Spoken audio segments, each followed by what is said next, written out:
নমস্কাৰ সকলোকে আকৌ এবাৰ অন্য এটা নতুন ভিডিঅ'লৈ স্বাগতম জনাইছো। আজি আমি আলোচনা কৰিম সাধাৰণ জ্ঞানৰ কিছুমান ইম্পৰ্টেন্ট MCQs যি MCQs সমূহ আগন্তুক ADRE আৰু তাৰ লগতে প্ৰতিযোগিতামূলক যিসমূহ পৰীক্ষা হ'ব লগা আছে তাত অহাৰ সম্ভাৱনা আছে। গতিকে আমি পলম নকৰি ভিডিঅ'টো আৰম্ভ কৰোঁ। প্ৰথমটো প্ৰশ্ন লোৱা হৈছে যে ভাৰতৰ ৰাজ্যসমূহৰ ভিতৰত সাক্ষৰতাত অসমৰ স্থান কিমান? 9th 12th 16th then 26th গতিকে অপচনসমূহৰ ভিতৰত শুদ্ধ অপচনটো হ'ব অপচন নম্বৰ D2 26 আমি পিছৰ প্ৰশ্ন চাওঁ 2 নম্বৰ প্ৰশ্নটোত সোধা হৈছে যে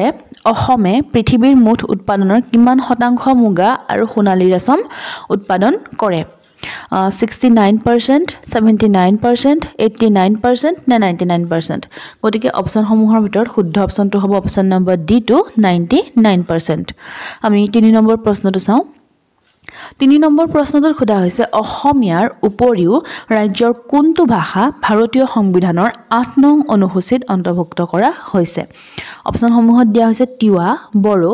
ৰাভা মিচিং গতিকে অপচনসমূহৰ ভিতৰত শুদ্ধ অপচনটো হ'ব অপচন নম্বৰ B2 বড়ো আমি 4 নম্বৰ প্ৰশ্নটো চাওঁ 4 নম্বৰ প্ৰশ্নটো সোধা হৈছে কোন চনৰ অসম সাহিত্য সভাত লক্ষ্মীনাথ বেজবৰুৱাক ৰসৰাজেৰে বা ৰসৰাজ উপাধিৰে সন্মানিত কৰা হৈছিল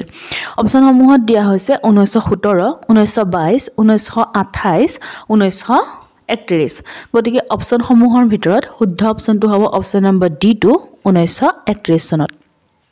আমি 5 নম্বৰ প্ৰশ্নটো চাওঁ 5 নম্বৰ প্ৰশ্নটোত সোধা হৈছে কোনজন আহোম ৰজাক বামুণী কোঁৱৰ বুলিও জনা যায় যিসমূহ আমাক অপচন দিয়া হৈছে অপচনসমূহৰ ভিতৰত শুদ্ধ অপচনটো হ'ব অপচন নম্বৰ B2 চুডাংফা আমি 6 নম্বৰ প্ৰশ্নটো চাওঁ 6 নম্বৰ প্ৰশ্নত সোধা হৈছে আধুনিক অসমীয়া বাণ থিয়েটাৰ কিমান চনত তেজপুৰত স্থাপন কৰা হৈছিল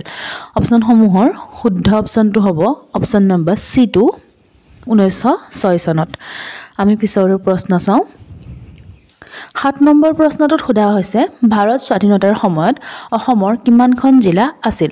বা ভাৰত স্বাধীনতাৰ সময়ত অসমৰ নহয় এটো অসমত হ'ব অসমত কিমানখন জিলা আছিল অপচনসমূহত দিয়া হৈছে 12খন 13খন 15খন নে 16খন গতিকে অপচনসমূহৰ ভিতৰত শুদ্ধ অপচনটো হ'ব অপচন নম্বৰ B2 13খন আমি 8 নম্বৰ প্ৰশ্নটো চাওঁ 8 নম্বৰ প্ৰশ্নত সোধা হৈছে প্ৰাচীন চহৰ বেংমাৰা বৰ্তমান কি নামেৰে জনা যায় ডিব্ৰুগড় ডিফু তিনিচুকীয়া নে চদিয়া গতিকে অপচনসমূহৰ ভিতৰত শুদ্ধ অপচনটো হ'ব অপচন নম্বৰ C2 তিনিচুকীয়া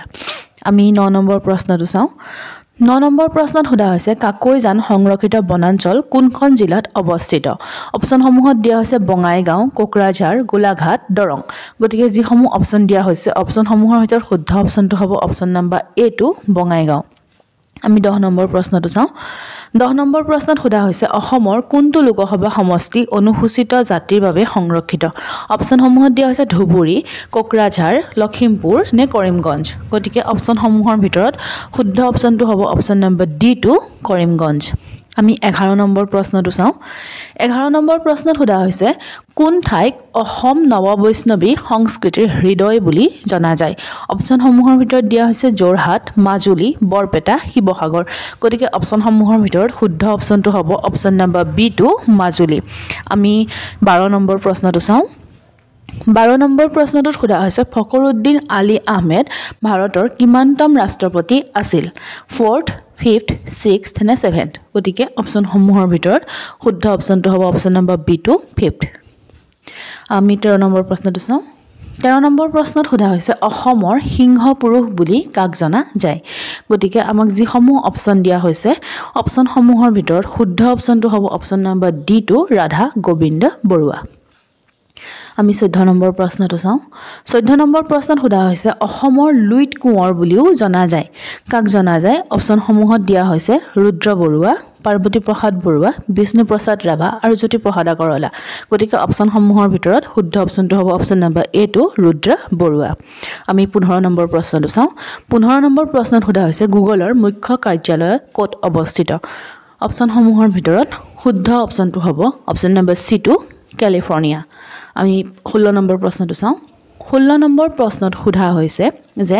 কোনখন বিশ্বৰ সৰ্বাধিক তেল ৰপ্তানি কৰা দেশ গতিকে যিসমূহ অপশ্যন দিয়া হৈছে অপশ্যনসমূহৰ ভিতৰত শুদ্ধ অপশ্যনটো হ'ব অপশ্যন নম্বৰ B2 সৌদি আৰব গতিকে ইয়াৰ লগে লগে আপোনালোকেও কৰি যাব আৰু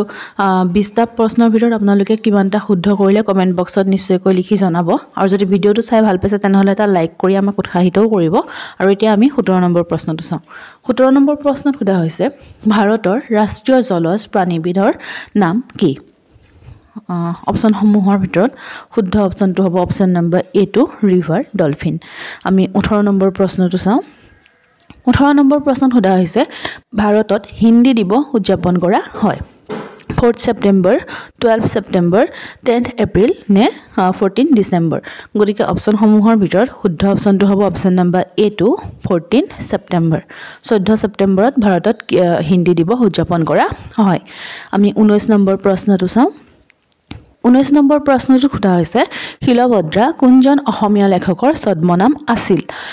অপশ্যনসমূহত দিয়া হৈছে সৈয়দ আব্দুল মালিক সত্যনাথ বৰা বীৰেন্দ্ৰ কুমাৰ ভট্টাচাৰ্য আৰু ৰেৱতী মোহন দত্ত চৌধুৰী গতিকে অপশ্যনসমূহৰ ভিতৰত শুদ্ধ অপশ্যনটো হ'ব অপশ্যন নম্বৰ D2